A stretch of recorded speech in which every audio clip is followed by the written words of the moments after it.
നോവായി മാറിക്കഴിഞ്ഞു നേപ്പാൾ. മരണസംഖ്യ 489 ഉയർന്നു. 100 മൃതദേഹങ്ങൾ മാത്രമാണ് ഇതുവരെ തിരിച്ചറിഞ്ഞത്. മലയാളികൾ ഉൾപ്പെടെ കാണാതായവർക്ക് വേണ്ടിയുള്ള തിരച്ചിൽ ഊർജിതമായി തുടരുന്നു. നോബൽ മാരിക്കാരൻ ചേരുന്നു. നോബൽ, ആ പ്രദേശങ്ങളൊക്കെ കാണുമ്പോൾ വീണ്ടും വീണ്ടും നമുക്ക് പേടി തോന്നുന്ന അവസ്ഥയാണ്. മരണസംഖ്യ 500-നടുത്തേക്ക് നീങ്ങിക്കൊണ്ടിരിക്കുകയാണ്. അതിൽ 100 മൃതദേഹങ്ങൾ ഇപ്പോൾ തിരിച്ചറിഞ്ഞിട്ടുണ്ട്. ഇനിയും എത്രയോ മൃതദേഹങ്ങൾ കുന്നുകൂടി കിടക്കുന്ന സാഹചര്യമാണല്ലേ അവിടെ ഇപ്പോൾ. എന്താണ് സംഭവിച്ചുകൊണ്ടിരിക്കുന്നത്? പ്രത്യേകിച്ച് മലയാളികളുടെ കാര്യം. മലയാളികൾ കൃത്യമായി ഏത് സ്ഥലത്താണ്, അവരെ എങ്ങനെ അവിടെ നിന്നും രക്ഷിക്കാം എന്നതിലൊക്കെ ഒരു പദ്ധതി ഉണ്ടായിട്ടുണ്ടോ? അതിന് എപ്പോഴായിരിക്കും സാധ്യമാവുക? അവരോട് ഇപ്പോൾ ഒരു ആശയവിനിമയം സാധ്യമാകുന്നുണ്ടോ? അവരുടെ കുടുംബത്തെ ആ വിവരങ്ങൾ അറിയിക്കാൻ കഴിയുന്നുണ്ടോ? നമുക്ക് എന്തൊക്കെ വിവരങ്ങൾ ലഭിക്കുന്നു നോബൽ?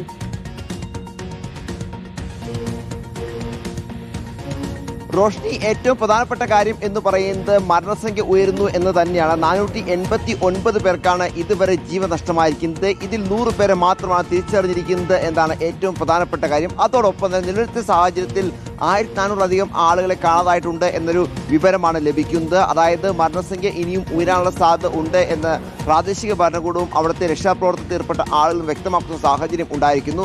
അതോടൊപ്പം തന്നെ ഇനിയും കണ്ടെത്താനുള്ള ആളുകൾ കണ്ടെത്തുക അത്ര എളുപ്പമാകില്ല എന്നുകൂടി എടുത്തു പറയണം. കാരണം പലയിടത്തും റോഡുകൾ തകർന്നിട്ടുണ്ട്, പാലങ്ങൾ തകർന്നിട്ടുണ്ട്, വലിയ തരത്തിൽ മണ്ണും ചെളിയും വന്ന് അടിഞ്ഞുകൂടിയ സാഹചര്യമുണ്ട്. ഇതിനൊക്കെ അടിയിൽ, ഈ മണ്ണിനൊക്കെ അടിയിൽ ആളുകൾ ഉണ്ടാകാം എന്നൊരു ആശങ്കയാണ് പങ്കുവയ്ക്കപ്പെടുന്നത്. കാരണം വലിയ വ്യാപ്തിയാണ് ഈ പറഞ്ഞ പ്രളയം മൂലം ഉണ്ടായ അപകടത്തിന് ഉണ്ടായിരിക്കുന്നത്. സ്വാഭാവികമായും രക്ഷാപ്രവർത്തനം ദുഷ്കരമാണ് എന്ന കാര്യത്തിൽ യാതൊരു സംശയമില്ല. 13,000-ലധികം വരുന്ന സൈനിക ഉദ്യോഗസ്ഥരെ അടക്കം ഈ രക്ഷാപ്രവർത്തനം വേണ്ടി നിശ്ചിച്ചിട്ടുണ്ടെങ്കിൽ പോലും അത് പൂർത്തീകരിക്കാൻ സമയമെടുക്കും എന്ന് തന്നെയാണ് നമുക്ക് മനസ്സിലാക്കാൻ കഴിയുന്നത്. ഇന്ത്യ അടക്കമുള്ള വിദേശ രാജ്യങ്ങളുടെ ദൗത്യ സംഘങ്ങൾ തൽക്കാലം രക്ഷാപ്രവർത്തനം എത്തേണ്ടതില്ല എന്ന നിർദ്ദേശം നേപ്പാൾ നൽകുകയും ചെയ്തു. അത് ഏകോപനത്തെ ബാധിക്കും എന്നാണ് നേപ്പാൾ വ്യക്തമാക്കുന്നത്.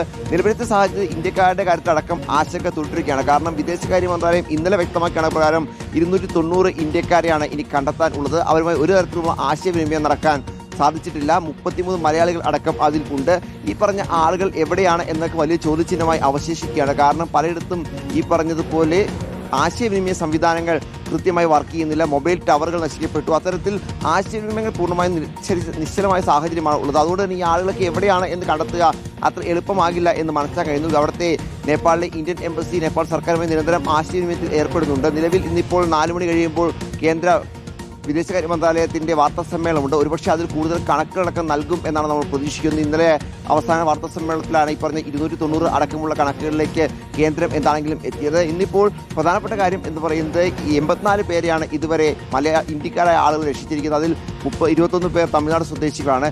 ഈ രക്ഷിച്ച ആളുകളെ മടക്കിയെത്തിക്കുന്ന ബന്ധപ്പെട്ട ആശയവിനിമയങ്ങളടക്കം നടപടിക്രമങ്ങളടക്കം പൂർത്തിയാക്കി വരുന്നു എന്ന് അറിയാൻ കഴിയുന്നു. ആണെങ്കിലും മരണസംഖ്യ ഇനി ഉയരും എന്നാണ് ഏറ്റവും പ്രധാനപ്പെട്ട കാര്യം. അതോടൊപ്പം തന്നെ ഇന്ത്യയിൽ നിന്നടക്കം ഒരുപാട് സഹായങ്ങൾ, പ്രത്യേകിച്ച് വസ്ത്രങ്ങൾ അല്ലെങ്കിൽ മറ്റ് അവശ്യ സാധനങ്ങൾ, മരുന്നുകൾ അടക്കം അങ്ങോട്ട് എത്തിക്കുന്ന നടപടികൾ പുരോഗമിക്കുകയാണ്. ഇന്ത്യയിൽ നിന്നൊരു വിമാനം ഇന്ന് പുറപ്പെടും എന്ന് അറിയാൻ കഴിയുന്നു. ആണെങ്കിലും മരണസംഖ്യ 500-ലേക്ക് അടുക്കുന്നു എന്ന് വലിയ ആശങ്ക ഉണ്ടാക്കുന്നതാണ്. 1400 പേരെ കണ്ടെത്തിയിട്ടില്ല.